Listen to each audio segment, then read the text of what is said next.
It's Red Eye Radio. Gary McNamara and Eric Harley talk about everything from politics to social issues and news of the day. Whether you're up late or you're just starting your day, welcome to the show. From the Uniden America Studios, this is Red Eye Radio. All across America and around the planet, we are Red Eye Radio. He is Eric Harley, and I'm Gary McNamara. Welcome. Thanks for being here. Thank you. Here we are. We made it to a Monday. Oh, my goodness. I can't believe it. Where's this week gone? I mean, what? And we apologize to all of our socialist Marxist listeners. We failed to recognize May Day last week. Well, it's the thought that counts. Yeah. I love this story. Seinfeld's Jay Peterman scorns the woke culture for destroying comedy. We've lost our ability to be silly. Yeah. I just can't believe it. He should imagine if he ran for political office. Yeah. Oh my gosh. John O'Hurley, by the way. Yeah. You couldn't take him seriously. Oh, it was just so great, though. The storytelling. I remember. It was just great. It was a great character. It really was. Oh, it was just superb character. Yeah.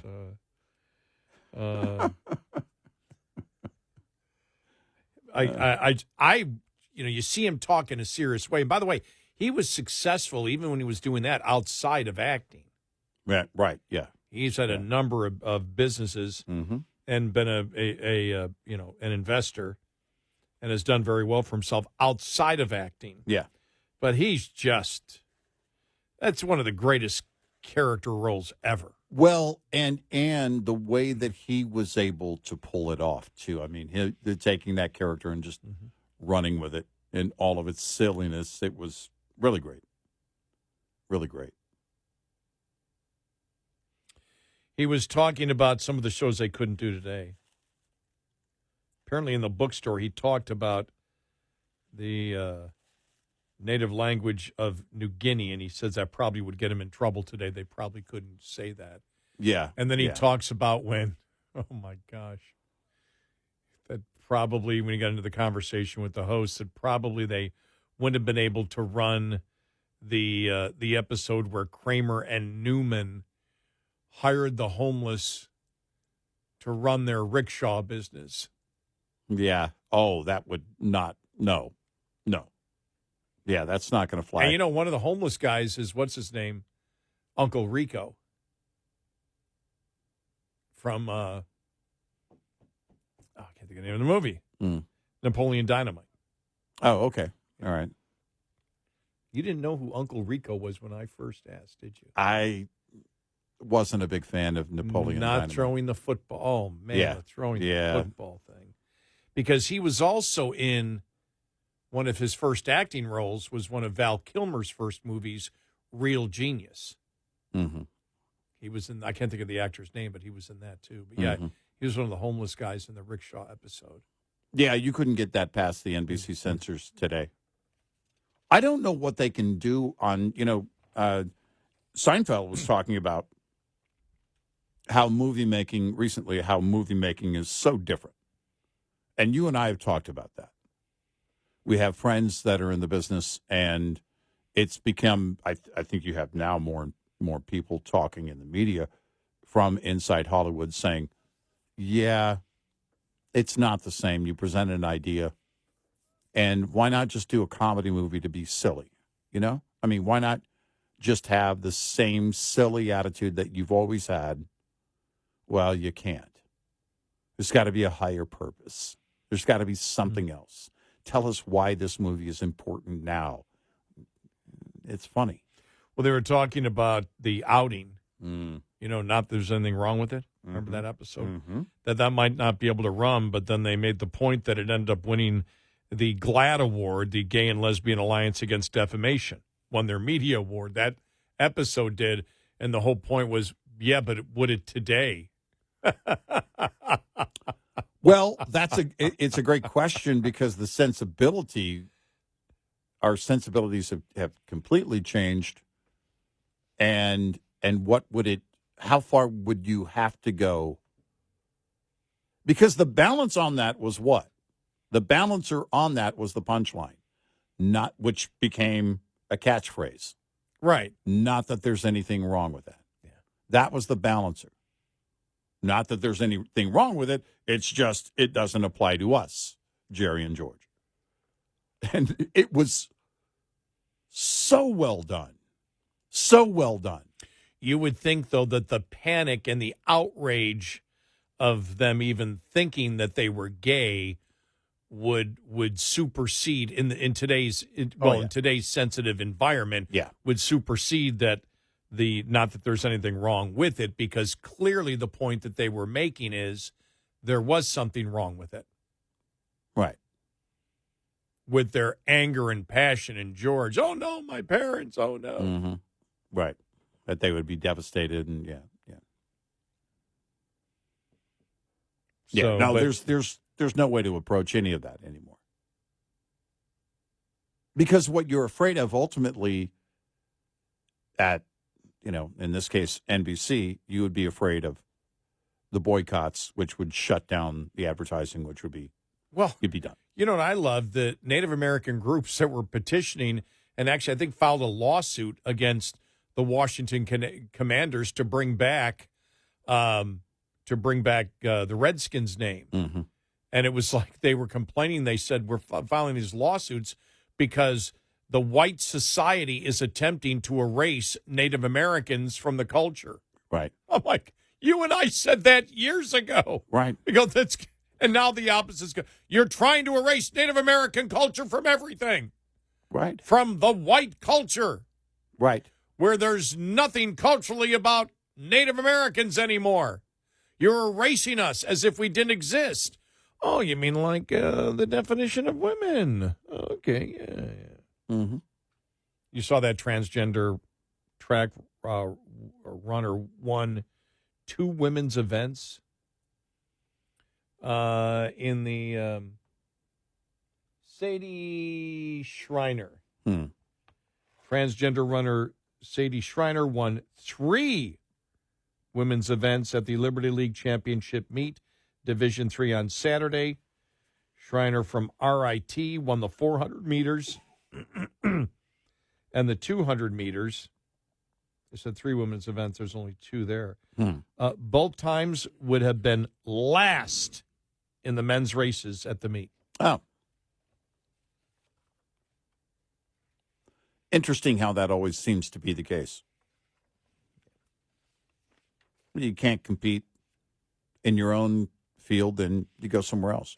It's just I just happened to see that one. But, yeah, Jay Peterman, he needs to run for some kind of political office just to see how many votes he'd get.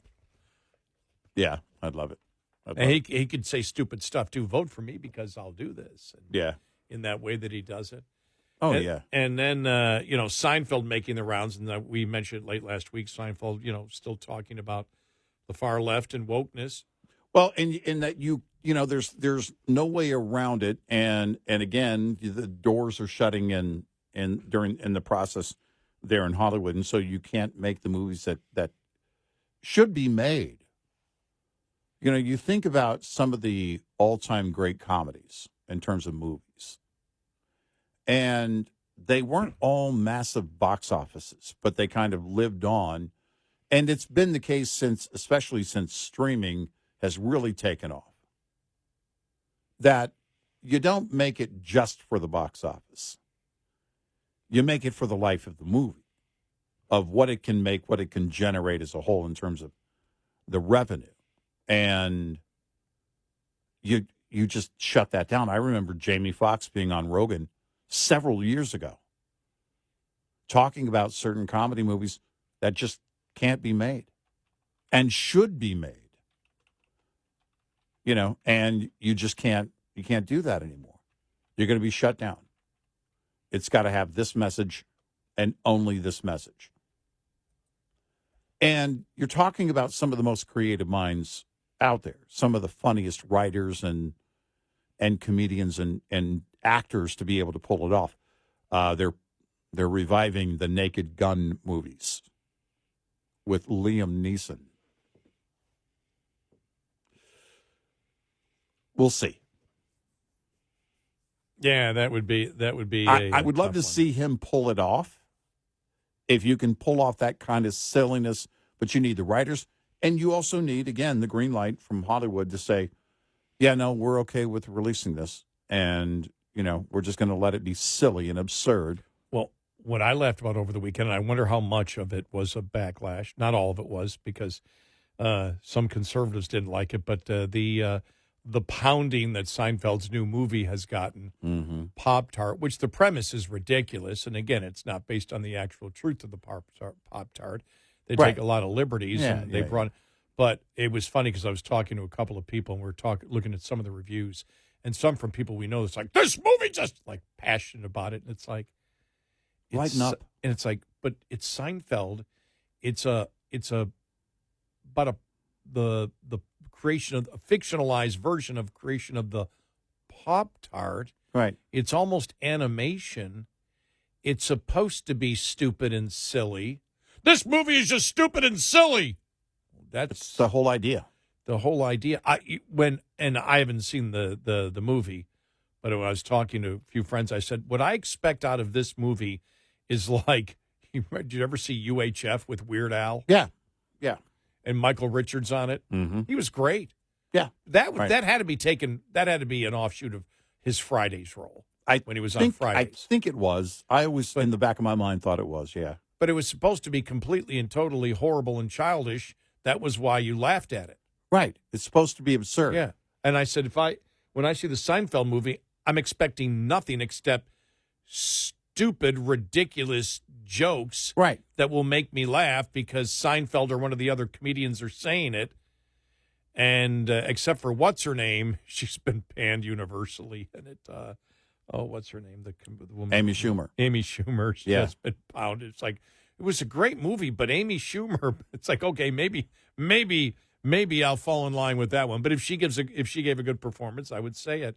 But I mean, what's a good performance in that kind of movie? Well, it could be the dumbest thing ever. I think there's a couple of things. I think a lot of people were anticipating a comedic version of the real story behind Pop-Tarts. And maybe when they saw it, they thought, well, this is just silliness and it doesn't have a purpose. Actually, it does. It's comedy. It's supposed to make you laugh. And if you didn't laugh, okay. The thing about comedic movies, it's hard to pull it off. It's hard to write lines one after the other over and over again and make each one of them punch. And it just, you got to do the setup. Then you have to have the actors pull it off and everything else. To have a silly premise, ultimately the movie that would never be made these days is Blazing Saddles. And they talked about it. Richard Pryor, one of the main writers, Cleavon Little being the star of the movie, Gene Wilder. But Mel Brooks talked about it, and the absurdity, the humor lies in the absurdity of all that, of every joke. You got, if you can laugh at that absurdity, then you disarm that kind of mentality. But you couldn't have it because obviously you're not going to, no one in Hollywood would greenlight that movie. I'm shocked that you're even still allowed to watch that movie. That they haven't pulled it from gone door to door. Do you have a DVD or VHS copy of it? We need that now. I'm shocked that hasn't happened, that it still survives on. But again, the comedy, lies in the absurdity and the silliness and the absurdity over and over again. And if we can't get that through our brains, then we're probably not laughing a lot. It was on over the weekend. I only watched like 3 minutes of it. And it was after Cleavon Little, who's the sheriff, tried to talk to the people of the town, and they, called him the N-word and everything else. And, and then it just goes from that scene to there he is in the sheriff's office with Gene Wilder, saying to him in a very soft voice, "What did you expect?" Right. And he's sitting there like with this staring look into the, like, what did you expect? Right. These are people of the land. Right, yeah. morons. Yeah. And then immediately it goes to Mongo. Yeah. Alex Karras is, Oh, man. to Mongo. And I'm just, and I watch, the telegram for Mongo, or candygram for Mongo. Yeah. It's like, it's hilarious. I mean, it's great. It's just silly. It's great. It's great stuff. And it shows it showed it showed the absurdity of racism. Well, that's it. Is what it clearly showed. And if you didn't get that, then you didn't understand what the movie was about. Yeah. Probably audiences, the quicksand. When the quicksand. But could you imagine? Yeah, there'd be riots over. Be riots over the quicksand. Yeah, never going to happen today. Right, never going to happen. 866-90 Red Eye. This morning's USDA Farm Report is brought to you by House Products. Tested, trusted, guaranteed since 1920. Not many drought coverage areas by commodity production are reporting increasing drought. USDA meteorologist Brad Rippey says one commodity seeing more drought coverage is winter wheat. The current drought coverage for the U.S. winter wheat production area is 28%. That is up from 18% at the beginning of April, and also up from a recent minimum of just 12% back in March of 2024. And that does reflect some of the trouble spots that we see across eastern Colorado, Kansas, and into parts of Oklahoma and Texas, just happening to overlap with some of our key winter wheat production areas. Mostly positive indicators are observed for spring planted crops and commodities in drought. One exception, though. As we move to the north, a few issues in some of our spring wheat and other northern crop production areas. 27% of the U.S. spring wheat production area in drought at the end of April, up slightly from 25% in early April. I'm Rod Bain reporting for the U.S. Department of Agriculture in Washington, D.C. This report brought to you by Cenex Fuels and Lubes. Lines open for your calls. 866-90 Red Eye on Red Eye Radio.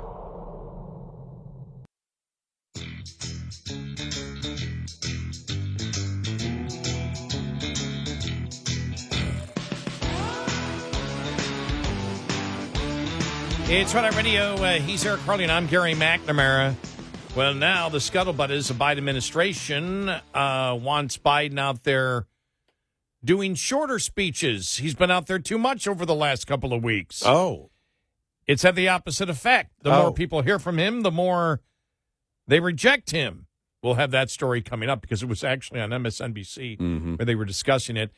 This interesting. New government data shows that the generation from wind power fell in 2023 despite the addition of new capacity. I love this one. A fact that energy sector experts said demonstrate its inherent flaw. It's where the wind's blowing. Wind generation fell by about 2.1% in 2023 relative to 2022, despite 6 gigawatts of wind power capacity that was added and came online last year, according to data published Tuesday by the U.S. Energy Information Administration. That's the Energy Department.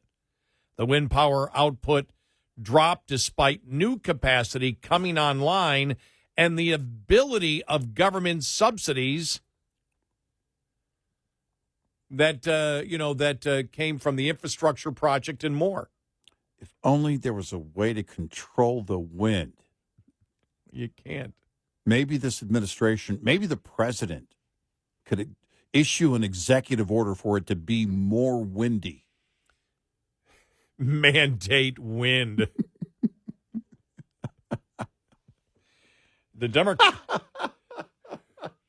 Democrats' new legislation named Break Wind. Yes. Break big wind. Break big wind. Yes. Yes. Let's get that done. Make that a campaign promise, please.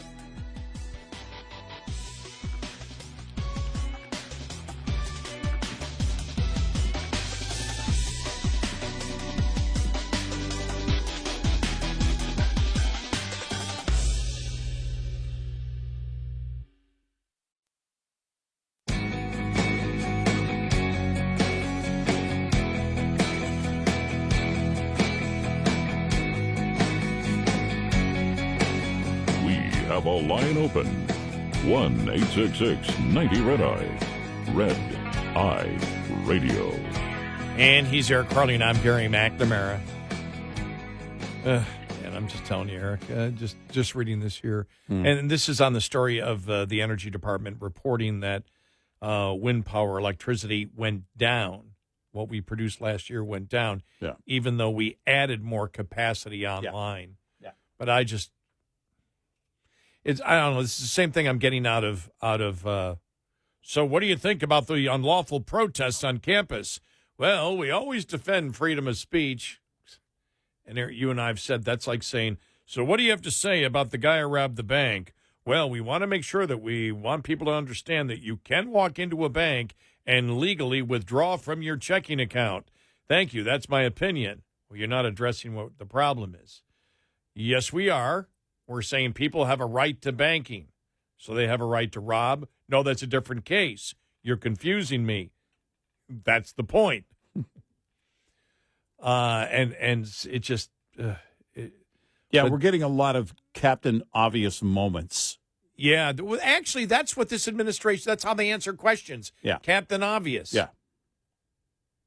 Well, So what do you think about the fact that the federal government and your department, here it is, the email, showing that you censored what was going on with the for example, the lab leak, and here clearly are your emails. What do you have to say?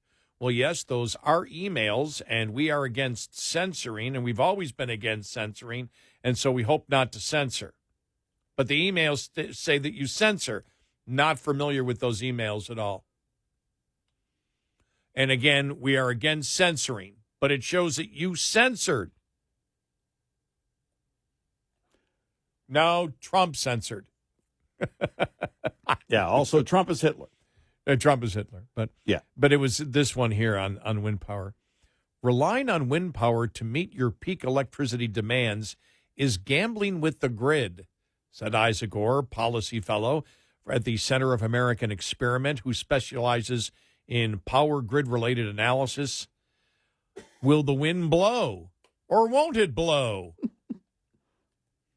This should be a moment where policymakers step back and consider the wisdom of heavily subsidizing intermittent generators and punishing reliable coal and gas plants with horrible regulations. Wow. And yet we keep doing it. And yet we keep doing it over and over, spending more money on it to get less results because you can't control the wind. There's no... It's so easy for everybody to see. Electricity rates have gone up. Everybody's paying more. Yet, we still vote for this kind of nonsense. And we all know what's going on. I mean, this is another guy from the Competitive Enterprise Institute, Paige Laberman, said this isn't subsidies per kilowatt hour of generation. It's raw subsidies. If it were per kilowatt hour of generation, the numbers would be even more extreme, Page said, a research fellow at the Competitive Enterprise Institute. This is a massive amount of money. It's enough to dramatically alter energy investment decisions for the worse. We're much more heavily subsidizing the sources that don't provide a significant portion of our electricity than those who do. Policy that just focuses on installed capacity rather than the I can't believe I'm reading this. This is like no, it really is. This is like we're involved in the Forrest Gump elementary school trying to educate liberals to basic simple concepts that I knew in elementary school. Policy that focuses on installed capacity rather than the reliability of that capacity fails to understand the real needs of the electrical grid, which I guess to put in a more blunt language, if you're an idiot, you're always going to be an idiot. this recent disparity illustrates that more installed wind capacity does not necessarily correlate with more wind power production. Yeah. It doesn't matter how much wind capacity you add to the grid. If the wind isn't blowing at peak demand time, that capacity goes to waste.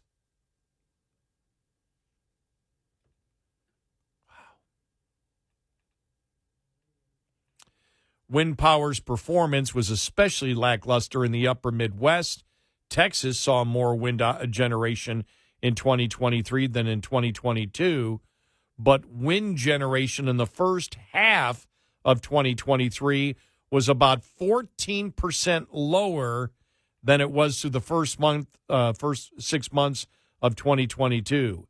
But generation was higher towards the end of 2023 than it was during the same period of 2024, where you then came to the point of where it was 2.7% less wind power generated, but 6 gigawatts more of capacity. Yeah. So capacity means, by the way, does capacity mean capacity if it isn't capacity when needed? Yeah, capacity is always capacity, but it doesn't matter if we fulfill that capacity. Well, I would think which is the reason you should be expanding the capacity. You got the capacity for more if there were only more, which is why we believe that they should mandate that the wind increase. Well, yes, but I would think that you would have to, in order to, if capacity, I would argue, is not capacity unless it's capacity that can be used when you need it. Well, it's empty capacity, but it's still capacity. Empty capacity. Yeah. I mean, it's like, what do you have the capacity to hold? If there's an empty building, does it have the capacity to hold 100 people? Yeah. If there's 100 people in it or not in it. Well, but a building has the capacity of holding 100 people, but what if it only had that capacity to hold 100 people 6 months a year? Well, what if, here's the thing, what if we just poured money into it? What if we just move on to another topic? What if we here? just poured government money into it? That's right. If you poured more government money into it, they could build more floors. They don't care about the results. They don't care about the results. Once you start the spending, we saw this with ethanol. We're still seeing it with ethanol. Once you start the spending in this way, you're going to keep that spending going. You've created an all-new industry that produces less. That is not reliable. And it doesn't matter. You've got corporations, because they've got their hand out too, that are willing to jump on board and help you promote it. And the fact of the matter is that at some point something has to give. We have to decide, no, this is stupid. All right, so we've got a great audio cut coming up here because it was 2 weeks ago today, I believe, that the Trump trial started. Yeah, And we're entering week number 3. Week 4. Week 4? Yeah, week 4 now, if you include the jury selection. Oh, jury selection. Okay. So all this right, is the beginning of week 4. All right, so we're we're week 4 into it now.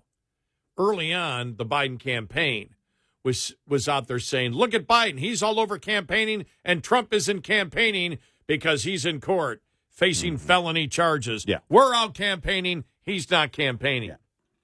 And so they were really big. So they were putting Biden everywhere, and it was every single day. Oh man, it was bad. Was a disaster. It was bad, and the polling showed it. And then Trump decided to come out after or during, in intermission and make statements, and all the media was there. Then he started last week. Remember, he went to had a day off, and what was it, Wisconsin he did? Yeah. A couple of places that he actually went out and did campaigning. He's been campaigning on the weekends, and it's like, oh, okay, he's still out there every day, and you see him on social media. Well, after a few weeks of doing this, we said last week, this has been a disaster.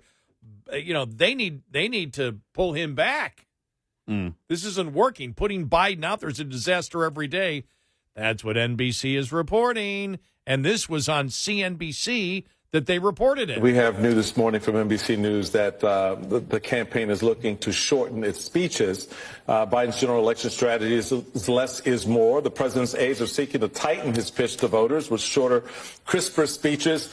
To be honest with you, Quentin, I think that's a very smart idea. I think for everyone. I appreciate that approach because it is a way for the president to sort of hit with clarity, stick his points, and move on and not get lost and sidetracked. Give us a little bit more of the scene setting around the thinking there and trying to reimagine the campaign going forward with what you just said and this idea now of the president tighten his grip on his speeches. Look, our campaign believes in quality over quantity. We believe that these touches, these smaller things that are getting directly to the point about what is going on in the stakes of this election are going to be easier for voters to tap into and sort of also go out and say and talk to their friends and family about what's at stake. So, is that accurate? No. Are they doing this because they believe that they can get quality over quantity? No. That Biden is just presenting too much that the American public can't handle? No. They're doing it because Joe Biden is a liability to Joe Biden. Because he can't complete a sentence. That's why. We all know it. Everybody knows. I love that was Michael Steele, by the way, former head of the RNC. Yeah. My God. Did he ever believe anything? Nope. Did he ever? Because you don't change. Tell you right now, very few people change. You saw people, for example, you've seen people in their 30s, for example, late 20s, early 30s change, Democrats to Republicans. You've seen that, well, maybe not Democrats to Republicans, but Democrats recognizing, for example, the censoring. You look at the Barry Weiss and Michael Schellenbergers and Matt Taibbi's once they got in and saw what the Democratic Party was doing in the Biden administration, attempting to censor what was going on. That scared the hell out of them. Yeah. They realized, they went, my God, this really is happening. And you see people like Jonathan Turley, you see Dershowitz, you see others out there that recognize it, Roy Teixeira, that we brought up earlier, who's a Democrat. He's still a Democrat, but he looks and he understands the problems that the party has. But as we saw, and if you've been listening the last 2 to 3 weeks to us, we've been saying this. We said it's a disaster with Biden out every day, and they're being very arrogant about it. We're out and Trump isn't. We're out everywhere, and we're talking, and it's like he doesn't take any questions. Yeah.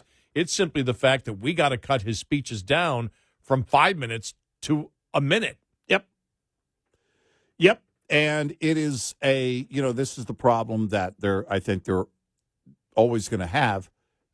Look, 1 minute is a problem. So you're going to cut his speeches down. He will still go off script. They'll have artificial intelligence. They'll have Biden out there. He'll start moving. He'll start speaking. Artificial intelligence will pick it up, create the voice, and throw it back at you. Yeah. I mean, the problem is he's still going to be defiant. You're going to tell him he has to shorten his speeches? Yeah. Why? So many great things are happening. He's got the energy of a 25-year-old. Why? Apparently, that's a lie. Apparently, he doesn't have the energy of a 25-year-old. Okay. Is anyone going to call me on that lie? That if I'm lying? Yeah, I don't know. Does anybody think I'm lying out there when they say Biden? When they say Biden has the energy of a 25-year-old and we call them a liar, are we lying? Well, I mean, tell me why you would logistically. You're campaigning for re-election. Let's do less campaigning. Let's do less. That's always been the case, right? Yeah. 866-98 Red Eye. Get in touch with Red Eye Radio, toll free at 866-90 Red Eye.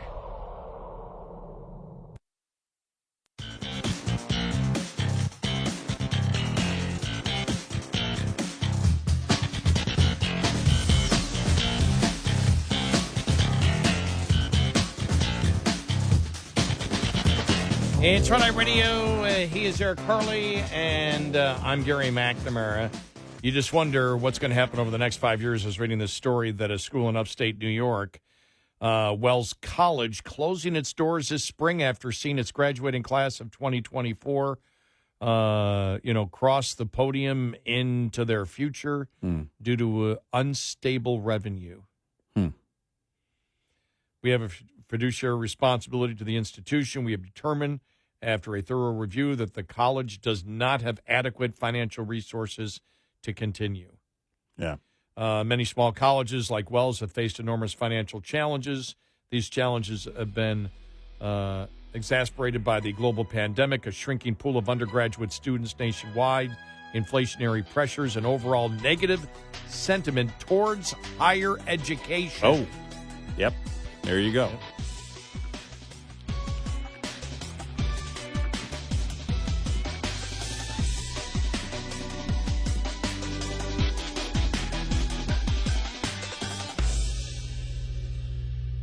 This is Red Eye Radio on Westwood One.